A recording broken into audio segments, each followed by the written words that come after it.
I think we have come to the end of our agenda for this session.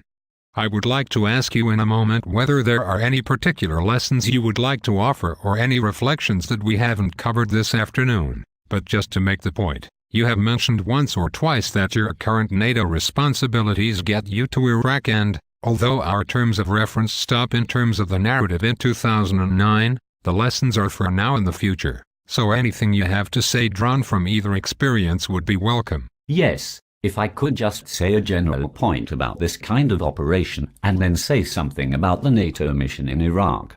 I have been fortunate enough, if that's the right word, to have been dealing with these kinds of operations for many years, and it does seem to me that there are some big strategic lessons which have emerged from Iraq and are now emerging from Afghanistan, and I think also emerging from the Balkans. The first of which is that we really do have to try to make these kinds of campaigns properly civil,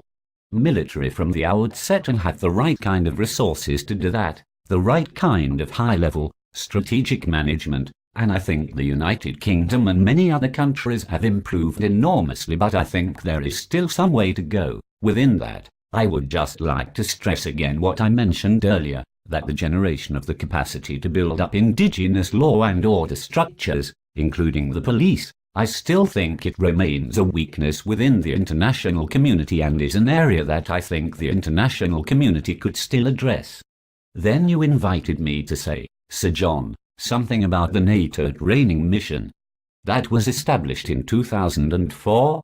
There was a very strong political reason behind the establishment of the NATO training mission, but my experience has been with it over the last 18 months, and what I have found is that, for a relatively small group of people, a mixture of police and military, it has had a disproportionate impact in building up the capacity of the Iraqi security forces, the Iraqi Ministry of Defense, the Iraqi Ministry of the Interior, and, indeed, the Prime Minister, are very, very keen on retaining the NATO training mission.